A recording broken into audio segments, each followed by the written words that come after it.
members, I cordially welcome you all to this session of Parliament. Hope this session will be a fruitful one as we set out to deliberate the important matters concerning the nation. Today's first item on the list of business is oath-taking or affirmation. New members to take oath or affirmation. Secretary General, please.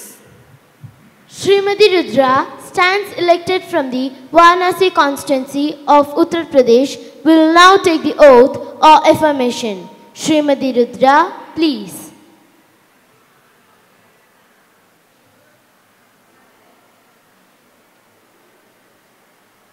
Would you like to take an oath or an affirmation? Oath, please.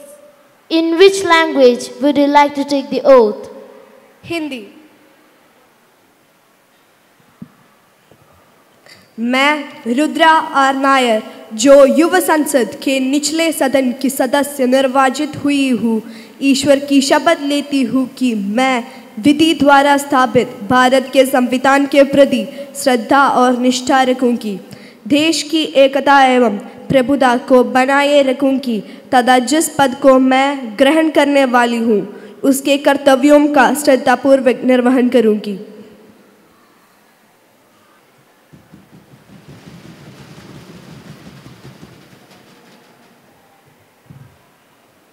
Mr. Srijesh stands elected from the Srikakulam East constituency of Andhra Pradesh will now take the oath or affirmation. Mr. Srijesh, please. Would you like to take an oath or an affirmation? Oath. In which language would you like to take the oath? English.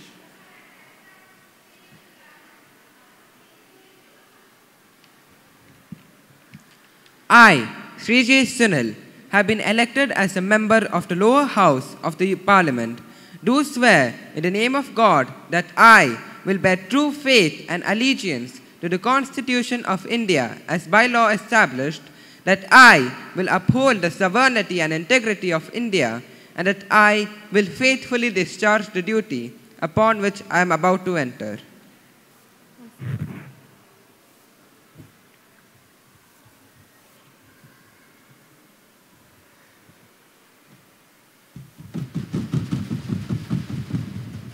The Prime Minister will now introduce the new ministers. Madam Speaker, I am extremely honored to introduce my colleagues, the new ministers, to you and through you to the House. Srini Gill, Minister of Trade and Commerce. Srimati Sri Lakshmi, Minister of Agriculture. Now the question hour starts. Question number 390, Mr. Adityan, please do start.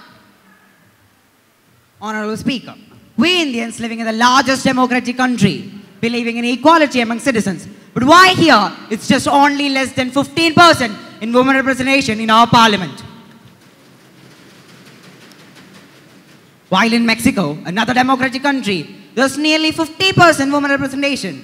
To be precise, 48%, followed by Sweden with 47, and along with Spain and Finland with 41.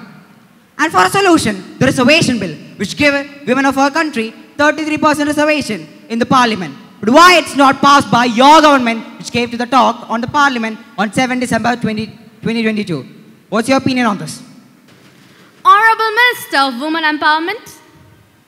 Honorable Speaker, respected Prime Minister, and my friends in the Treasury and Opposition benches.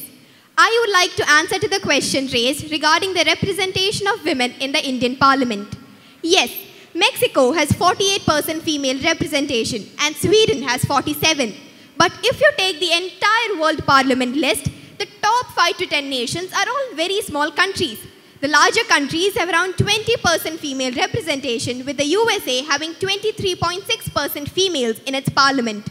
The global proportion of women parliamentarians has increased by just a meager 0.6% to reach 26% in the year 2021. The present Lok Sabha has a total of 542 members, out of which 78 are females, which is 14%. And the present Rajya Sabha has 224 members, out of which 24 are females, which is 10%. As 1/3 of seats in the LSGs are reserved for women, there are more than 10 lakh elected women representatives in India. India had only 11% female representation 10 years back, but now it has reached 14%, so it's improving. Did anyone see a newspaper heading a few days back?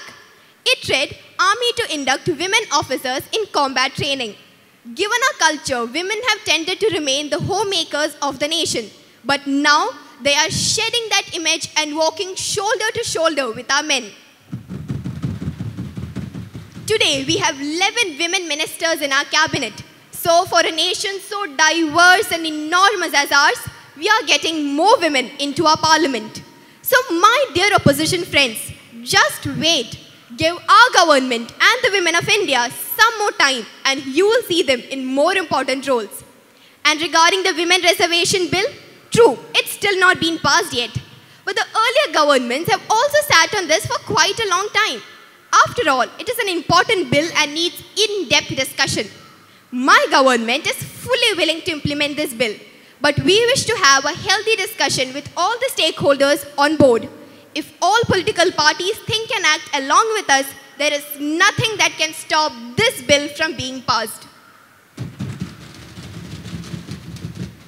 Respected Minister, well, that's not the precise answer to my question. But we waited for like damn 8 years. But still, the reservation bill, which was introduced by the UPA government, was not passed. Your government always stood against it. Actually, you're standing against the women of our country, India, the most populated country, having a large diversity, but just only have a low population in women. Why? Because of female feticide. Have your government done anything to eradicate it? Honorable Madam Speaker, yes, my government has done a lot to reduce female infanticide, and I would say much more than the previous governments. The Beti Padhao Beti Bachao scheme launched in 2015 addresses sex ratio disparity and discrimination against daughters. The Sukanya Samruddhi Yojana, also launched in 2015, provides incentives to the daughters born into the family. Any guardian can open an account of Rs 250. The account matures after 21 years of being opened. The CBSE Scholarship Scheme for Girl Education recognizes the efforts of those parents who educate their girl child and provides encouragement to the meritorious students. Our Prime Minister has always emphasized that the security of women is indispensable and has always been in support with any scheme which is in connection with the benefit of Indian women. Question number 340, Mr. Jeevan, please do raise your question. Honorable Speaker, safety is one of the common problems faced by women in India. A survey conducted by the Thomson Reuters Foundation has ranked India as the world's most dangerous country for women to live. There were 31,677 atrocities, 6,589 dowry deaths, and about 28,000 women abductions in the year 2021. So, what can you do to make India a much safer place for women to live? Honorable Speaker, Madam, let me tell the House that unnecessary doubts are being raised regarding the safety of women in the Parliament. Perhaps the opposition has not taken pains to find out what the real picture is. The Government of India has approved a new scheme named the Mahila Shakti Kendra to empower rural women through community engagement. College student volunteers have also been set up as a part of the Mahila Shakti Kendra block level initiatives. The new district level center for women has also been envisaged in 640 districts across the country. To improve the visibility of women in the police force, 33% reservation has been set aside for female police aspirants. The Nirbhaya Fund, a dedicated fund for projects which are in connection with the safety and security of women in India, has also been set up. The Sakhi Niwas, with an objective of providing safe and appropriately located accommodation for working women with daycare facilities, has also been set up in the country. The Beti Padhao Beti Bachao scheme has been well received by the people of India. So my dear opposition friends, my government has done a lot for the benefit of Indian women. I can declare that the number of schemes rolled out is a record in itself. This government is with the women always. Ms. Dilna, question number 506. Now you may raise your question. Honorable Madam Speaker, farmers are the backbone of a society. The entire population of our country depends on them. Why the year 2021 saw 662 farmer suicides, the year 2022 saw 725 deaths? The express reasons in order of importance behind farmer suicides are debt, alcohol addictions, poor irrigation facilities, private money lenders, crop failures, and out of all, low produce prices. But the root cause of the problem is the neoliberal policies introduced by the government. Is the government trying to turn a blind eye against this important matter?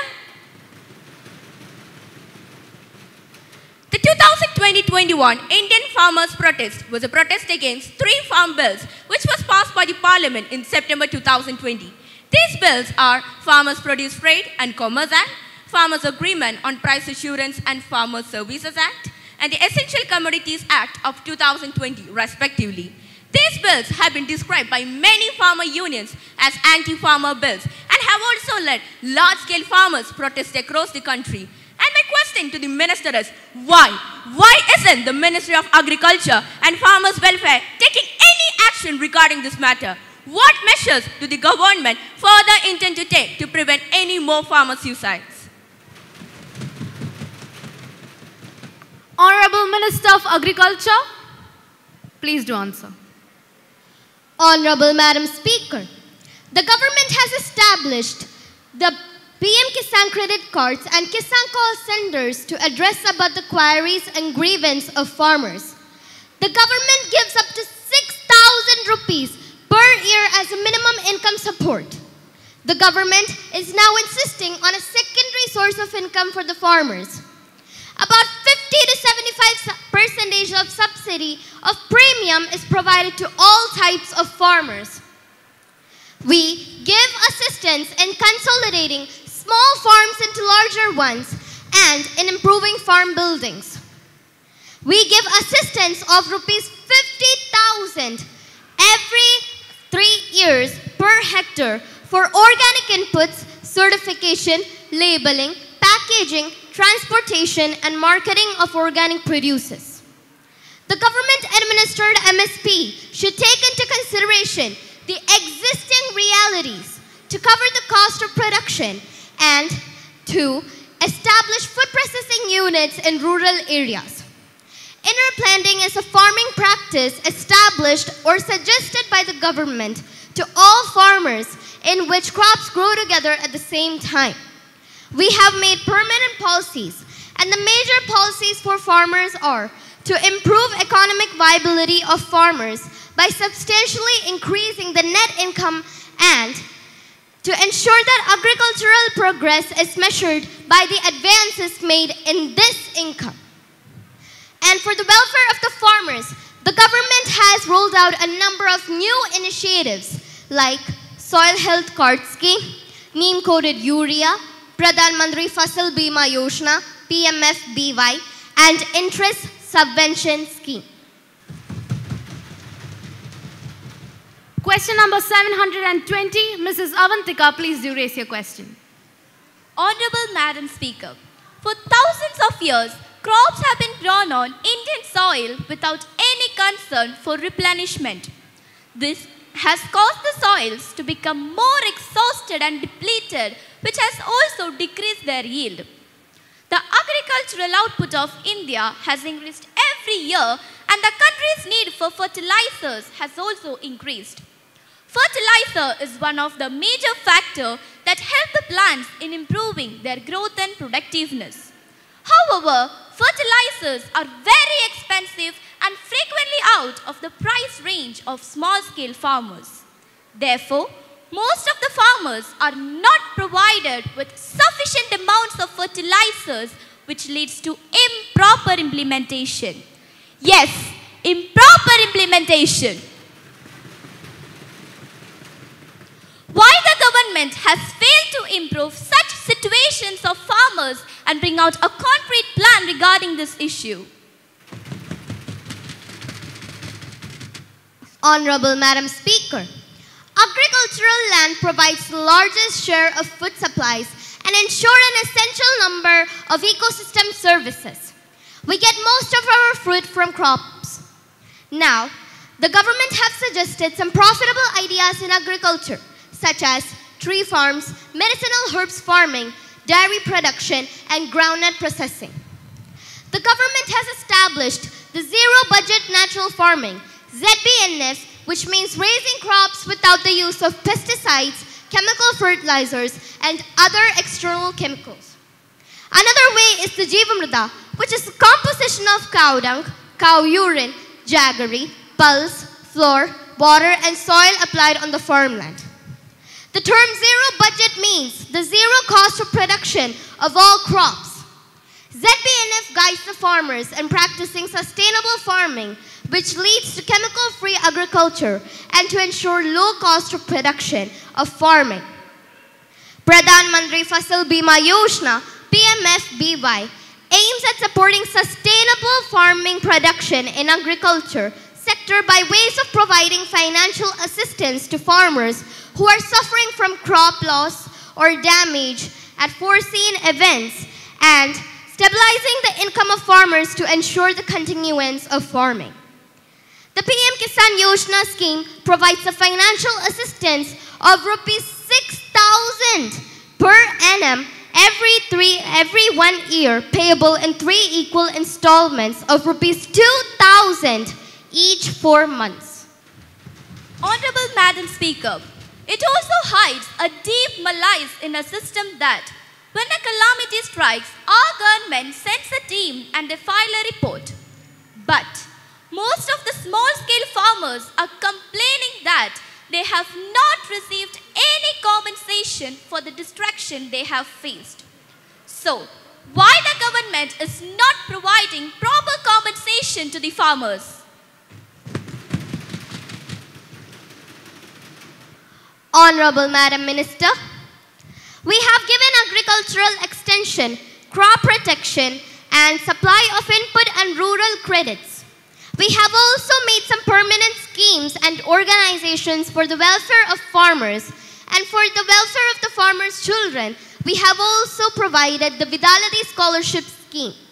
So, in conclusion, I would like to say the government is working towards protecting the welfare of farmers, and we will work extra fine to protect them.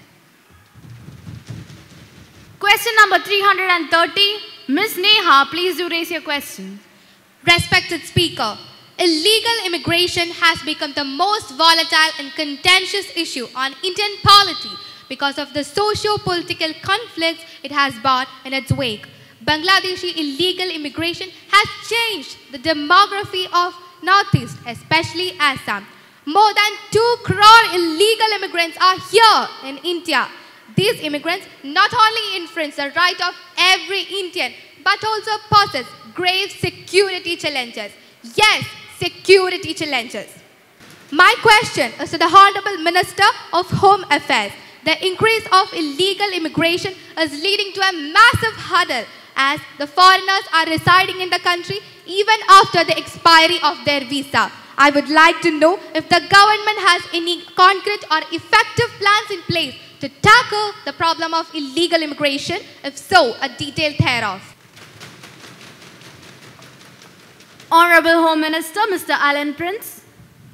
Honorable Speaker, Madam, in order to prevent illegal immigration, our government has taken various measures against this, strengthening vigilance at the international border security by giving more manpower to the border security and increasing the modern gadgets and intensification of patrolling and riverine patrolling, etc. Plus, Bangladesh government have been asked to take effective steps against this. Respected Minister, as these illegal immigrants are residing in the country without any valid documents, the problem is getting more vulnerable. And does the government have any solution to take regard on this regard? Honorable Speaker, Madam, the power of identification and deportation of illegally staying immigrants, especially from Bangladesh, have been delegated to state governments and union territories under the Foreigners Act 1946. In order to tackle these issues, 100 foreigner tribunals have been made functional. number 320, Miss Anlia. Please do raise your question. Madam Speaker, as you would know, most of the students are migrating from India due to the more advanced education system as well as wide range of courses available abroad. So my question is, why is India still not able to achieve this advancement? Minister of Education, Ms. Shreya, please do answer. Honorable Speaker, Madam, India is a developing country, so bringing so many facilities together is difficult.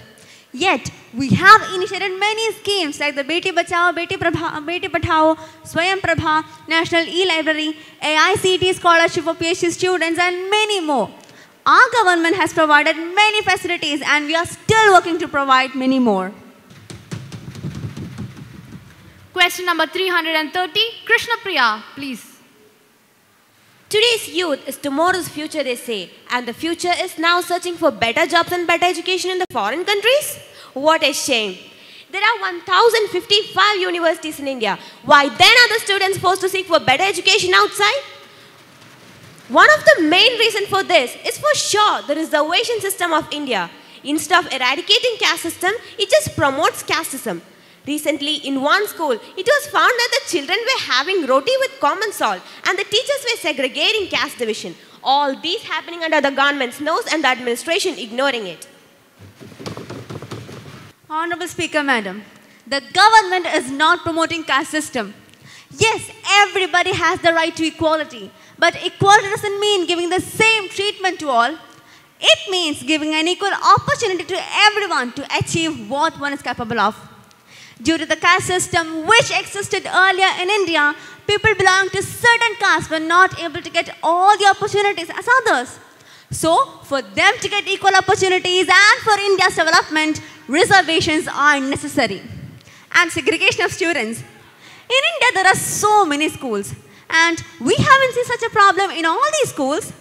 If segregation of students has happened in one school, it is the problem of that particular school authority and not the government's. And we will be trying to improve the conditions there. Ms. Charanya, question number 380. Please do raise your question. Honorable Madam Speaker, diverse course options to choose from. Learning a language to living a language. More employment. Promotes stability, brings international exposure and employment. Why? Why for overseas and not for India? Discussion is going on about bringing foreign universities to India. Why can't we upgrade the existing universities and bring more internal choices rather than bringing up foreign universities? Honorable Speaker, Madam, I have answered to your first question earlier. I have said that we have done enough to improve the conditions of education in India, and we are providing more. And the foreign universities. India will profit a lot from the entry of foreign universities. Students are migrating from India to get better education. They may now get the same university here, resulting in less expenditure. Demand for higher education in India is enormous. The entry of foreign universities will definitely increase competition. The Indian institutions will benchmark themselves for better standard. The IIT of Bombay is one institution which gives the best education in India. But its ranking in the QS World University Ranking is 177. Yes, it is possible to reach higher ranks. But for a developing country like India, it will take time. So, it would be much better to bring foreign universities here in India. Question number 700, Ms. Sri Lakshmi, please do raise your question. Honorable Speaker, while the cracks that have appeared in the buildings of Joshimath are widening, the administration has been facing the opposition of the affected people in the demolition drive. It was announced that a compensation of Rs 1.5 lakh would be made to the provided families, which was refused by the locals. Demolition of Malari Inn and Mount View was opposed by owners. The hotel owners said that they only came to know about the demolition through newspapers and demanded that a one-time settlement plan should have been offered to them before the decision was taken. Given to this situation, it is clearly known that the people are not being informed about the demolition. Why? Why are the people not being informed about the demolition and not being compensated enough? Isn't this an example of disrespecting human rights? Minister of Environment, Irene. Honorable Speaker, Madam. As a part of basic needs, the government is giving 4,000 rupees per month for 6 months to the affected families in Joshimath. I guess the opposition didn't hear the news properly. Because it was clearly stated by the Chief Minister of Uttarakhand that the 1.5 lakh is just an interim compensation and that the final compensation is still being worked out. It was also declared that the final compensation will be decided at market rate with keeping in mind the interests of the stakeholders. As you all know, in Joshimath, there are certain buildings that are unfit to live in. These buildings were proclaimed to be demolished in no time, and as an indication where red crossed, I assure that the government has informed the residents about the demolishing of these buildings. Question number 800, Ms. Liana. Honorable Speaker, Joshimath is located on seismic zone 5 and bound by 2 regional thrusters, Maikrita in the north and Munseri in the south. In 1991 and 1999, the earthquakes proved that this area is susceptible to earthquakes. Furthermore, the town, which at present has over 4,500 buildings, is built on Pelloy Landsland Prawn Slope, as Haim, Amot and August Krenzer first noted about this in 1939. And also, due to lack of drainage, natural and anthropogenic liquid waste seeps into the ground to weaken the land. So, my question is, why the government agreed to construct NTPC's project even though the government knew that the land in Joshimath is too weak to support such heavy structures? Honorable Speaker, Madam. As you all know, the NTPC has only started its construction in 2006. The HRT of the project is not passing under the Joshimath town. In August 2010, it was already concluded that there is no ground evidence of any instability induced by the HRT and excavation using TBM. The construction caused no impact on the surface ground, including flora and fauna. In August 2011, the construction at over 1 kilometer from Joshimath has already been completed. There were no signs of sinking around the tunnel alignment at the overground surface. I hope by these statements, the opposition is convinced that our government has taken all safety measures before accepting the construction of NTPC. Question number 900, Ms. Ahla, please raise your question. Honorable Madam Speaker, now, recently in Joshimath, landslides and cracks are appearing on houses and buildings and is becoming a problem between people in Joshimath. As you know, before 46 years, the Commissioner Gawal Mandal Mahil Chandra Mistry formed a committee to investigate the matter of Joshimath.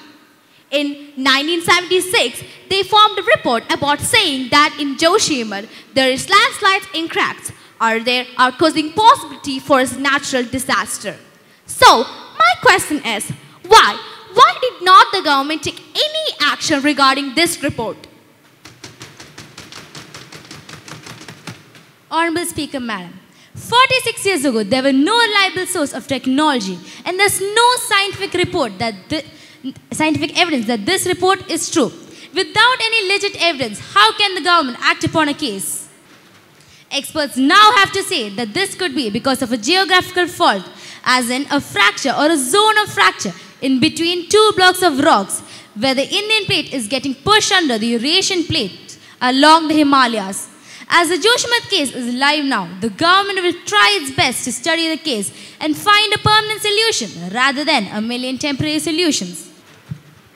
Question number 118, Shaza, please do raise your question. Honorable Speaker, the National Commissions for Minorities Act of 1992 recognizes 18.8% of India's population as belonging to the minority community.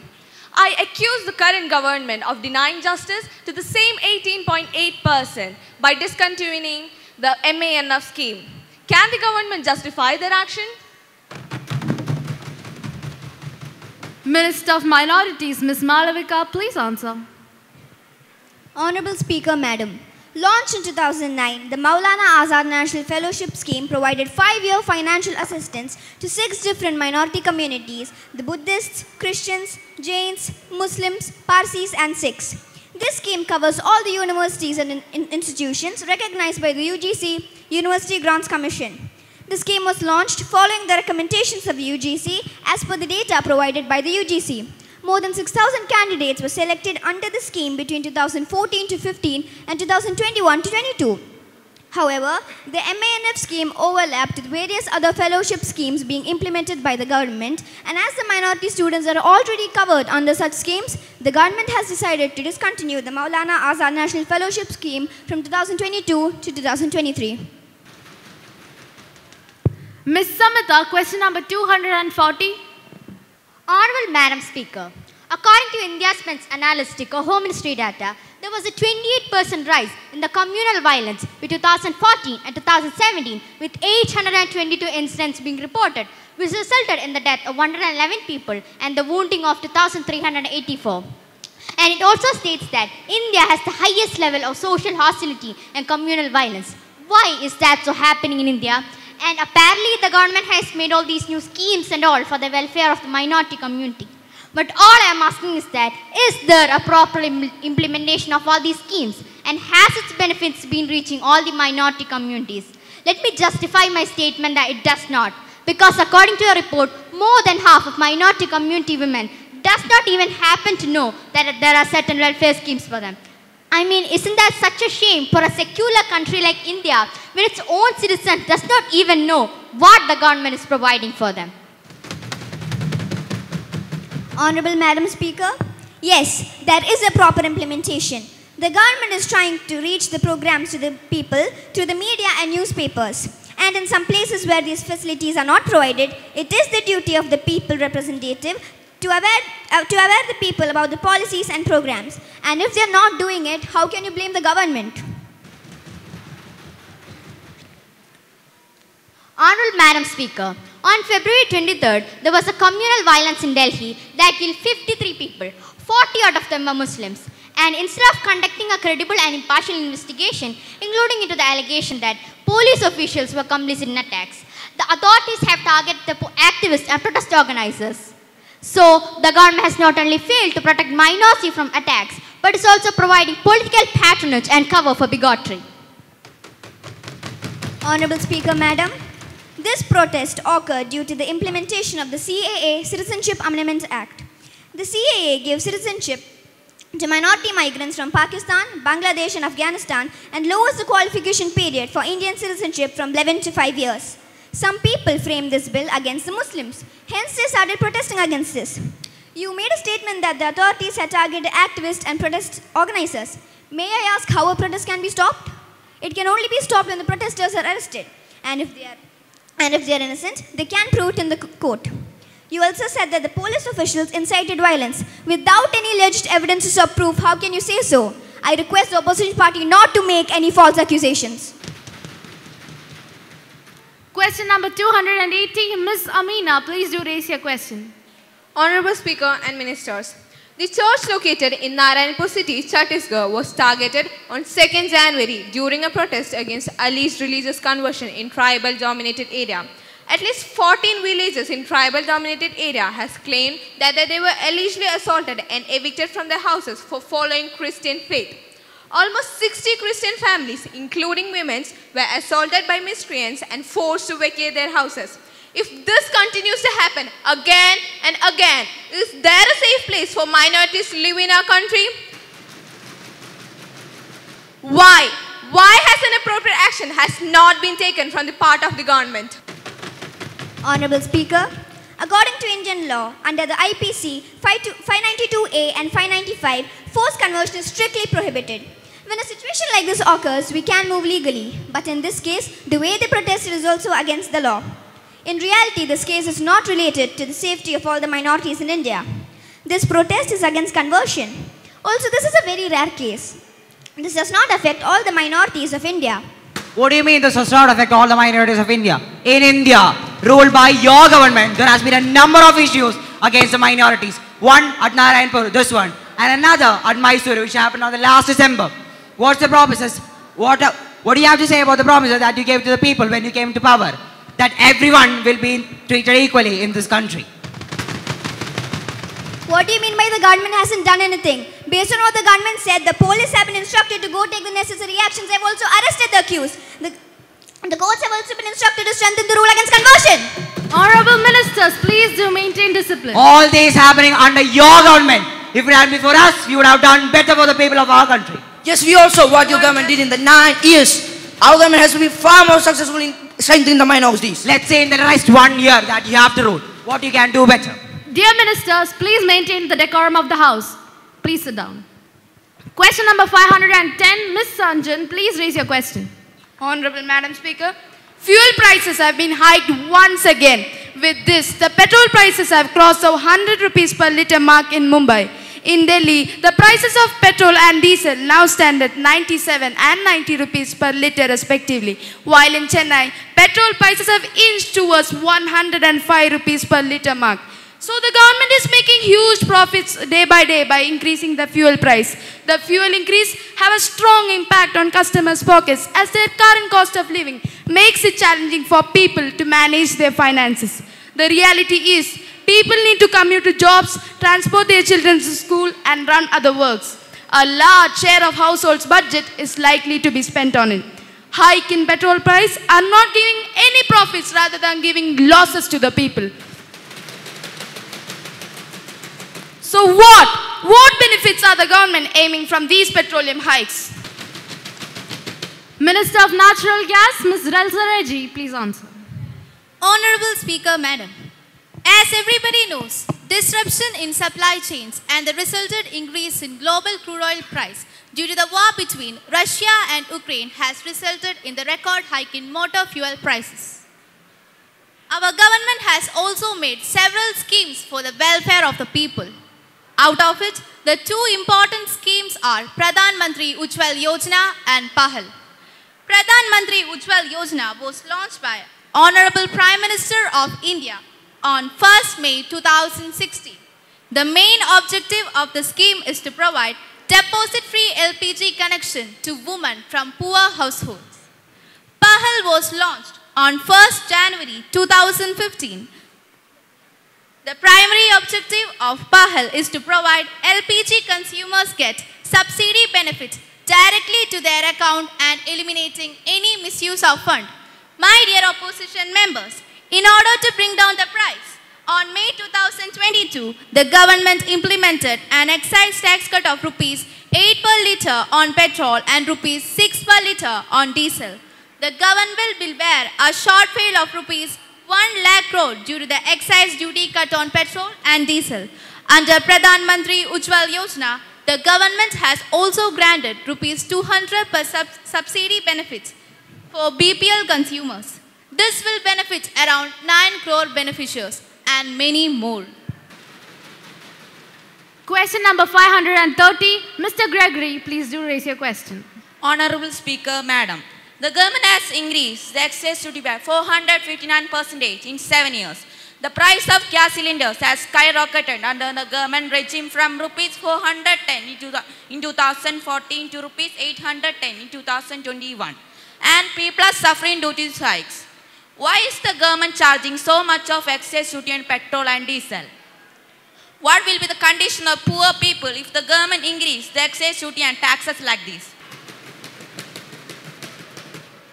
What benefit do people get from this addition? The government is not paying heed to protest by various opposition parties. It is the time for all parties to come together to protest against such action made by the government. Honorable Speaker, Madam, as I earlier said, on May 2022, government decreased excise duty on petrol and diesel in India by Rs 8 per litre and 6 per litre respectively.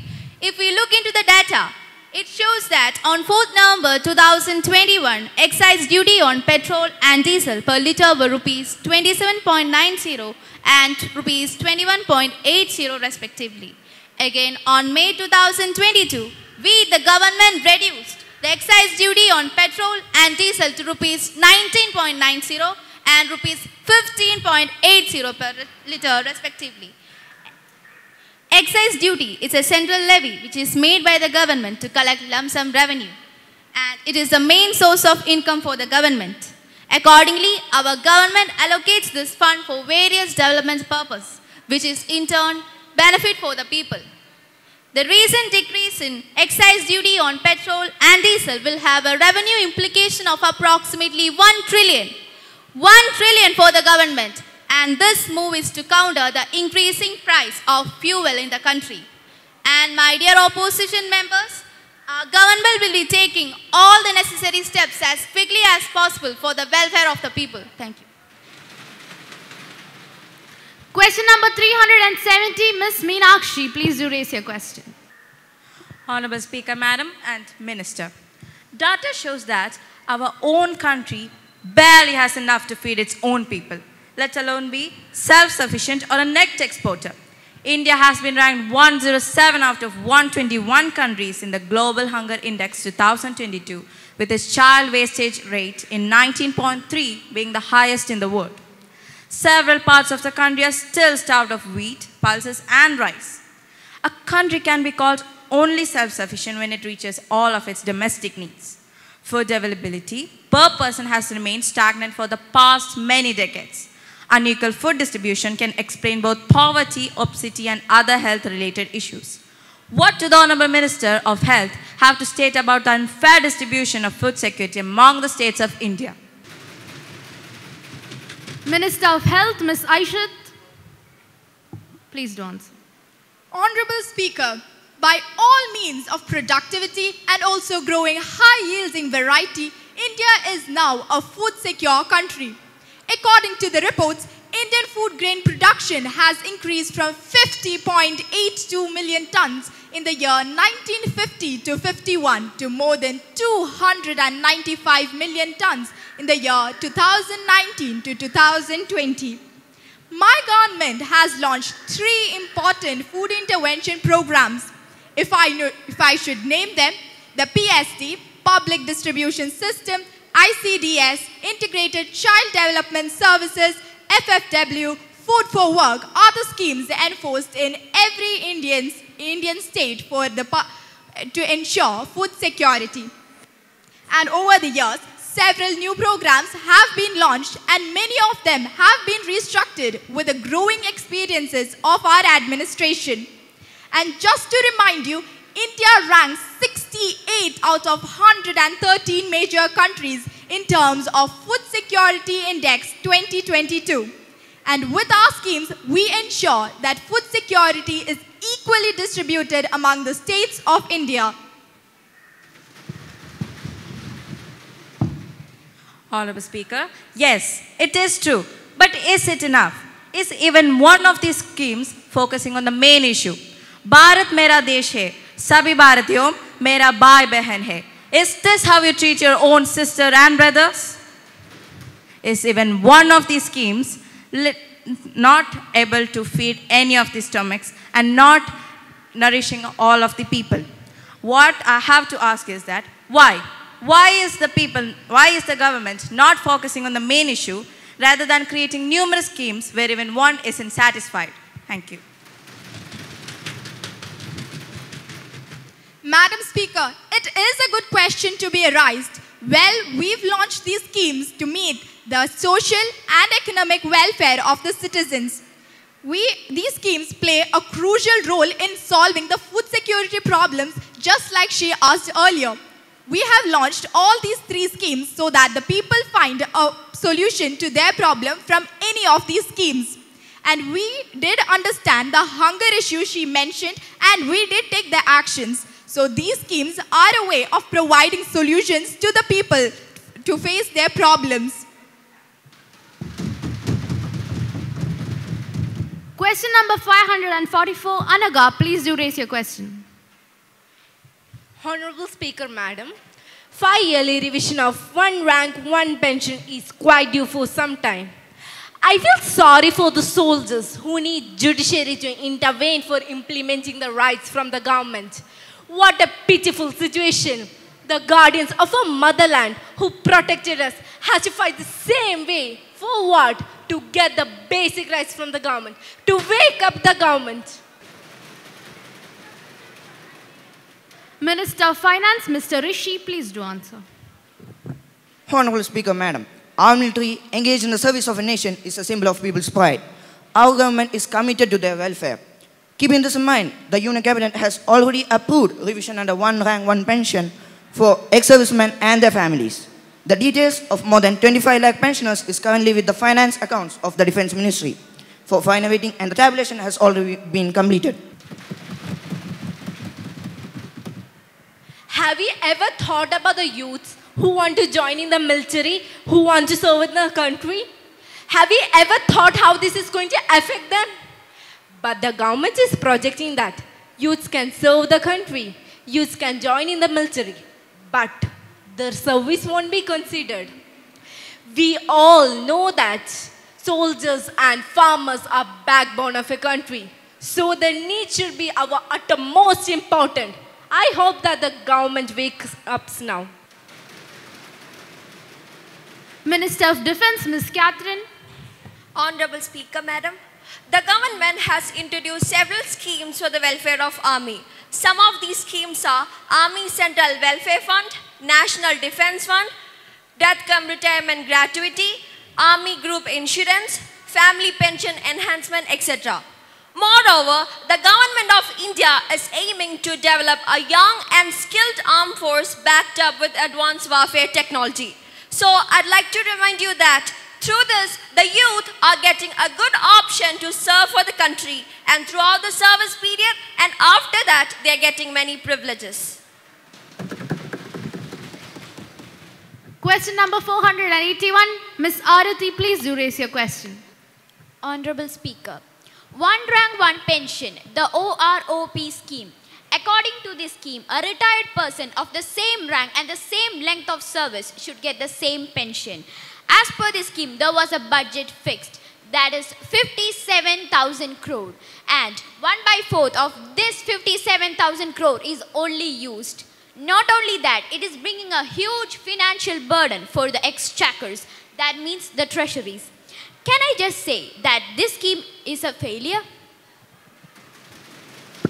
Honorable Speaker, yes, the full 57,000 crores has been spent as an annual 7,123 crores for implementation of this scheme in the past 8 years.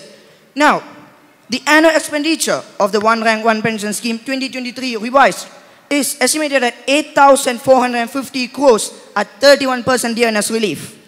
The provisions to meet these expenses were made back in 2015. The government has included these in the Union and Defence budgets since then. May I please ask the opposition not to worry about this. Our government is perfectly able to manage the treasury. Question number 451. Aishwarya, please do raise your question. Honorable Speaker, Madam, one rank, one pension has always remained one of the long-standing demands of the Indian Armed Forces. Soldiers who retire recently get more pension than those who retired earlier. This has happened to more than 30 lakh ex-servicemen of our country.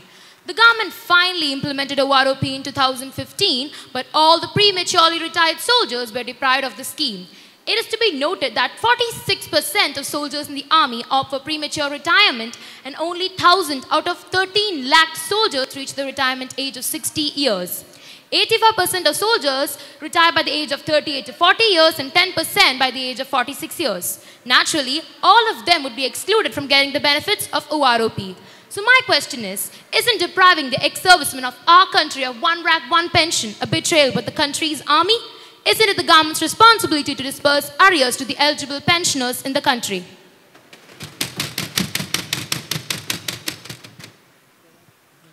Our soldiers has been patient for 40 years. They have never been out of discipline. They have always respected the system. Their rank will be refixed. According to the One Rank One Pension scheme by our government, the pension of these pensioners will be refixed on the average of minimum and maximum pension of the Defence Forces retirees in 2018 with the same rank and length of service. And under the One Rank One Pension 2023, the arrears will be paid in 4 installments to the beneficiaries. But the arrears will be paid in 1 installment to the family pensioners, liberalized or special family pensioners, and the gallantry award winners. question number 851, Mr. Jagbin, please do raise your question. Honorable Speaker, Pradhan Mantri Gati Shakti Scheme is a central government project aimed to revolutionize Indian infrastructure. It was launched on October 13, 2021. Rupees 100 lakh crore is its total budget. The outlay of this plan for the year 2022-23 was 20,000 crore. Yet, we are not sure where the money went as no information is given to us. Is there any progress? If so, I would like the Trade and Commerce Minister to share the updates. And again, to be precise, I am asking for the exact numbers and not about your fake promises. Honorable Minister of Trade and Commerce, Mr. Nikhil, please do answer. Honorable Speaker, Madam. So I would like to give some updates on Prime Minister Gati Shakti scheme for our dear opposition. The Prime Minister Gati Shakti scheme is creating a digital platform that is going to combine the 16 ministries. Just once more, I just want to emphasize on that. It is going to combine the 16 ministries under a digital platform. No government was able to do it, and especially it was just a mere dream for your government. The portal will offer investors and companies a one-stop solution for easier estimation of price and seamless approvals and design of projects. And these are one of the main things which are necessary for the development of trade and industry in a country like India. And our government assures this will be given to all the companies and investors by time. The mission is to implement projects without time overrun and cost overrun. Global companies choosing India as their main manufacturing center is the main objective of this scheme. Under this scheme, Apple Inc. now plans to begin manufacturing the iPhone 14 in India about 2 months after its initial launch from out of China. It is also prioritizing 196 projects to plug gaps and increase port connectivity for the movement of coal, steel and food.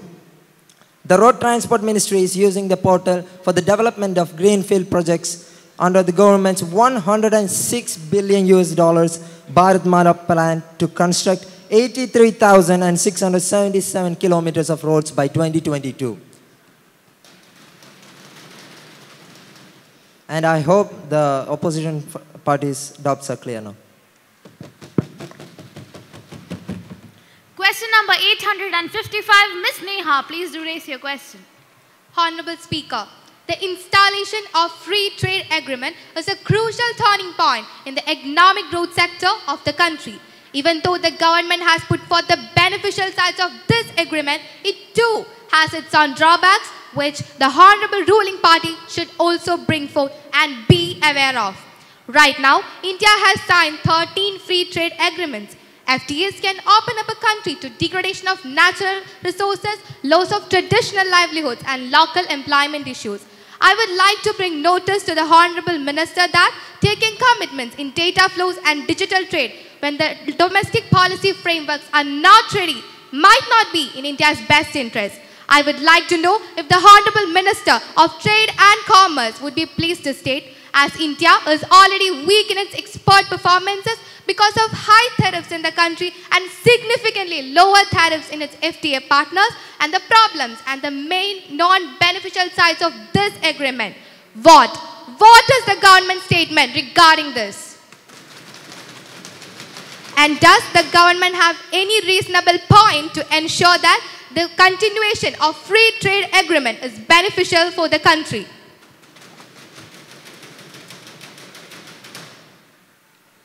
Honorable Speaker, Madam, I can understand your frustration for not being able to sit here, but I would kindly request you to be a little bit more patient and listen to us. So, the introduction of free trade agreements in India not only made commitments with the Asian, but also has brought a number of beneficial changes in the trade and commercial areas of India. Free trade agreements helps India to achieve an ambitious target of exporting goods and services worth $2 trillion by 2030. Gains from FTA. India signs with its key export markets. It will be also greater if the trade deals are comprehensive. Yes, like many other developing countries, India too has an evolving regulatory framework on the most new issues. But our department has already started building measures and plans to avoid that causes affecting India's trade and industry. And I'm damn sure it's not like previous governments. our government's free trade agreements are designed to enhance India's trade and economy. I hope the opposition's dubs are clear now.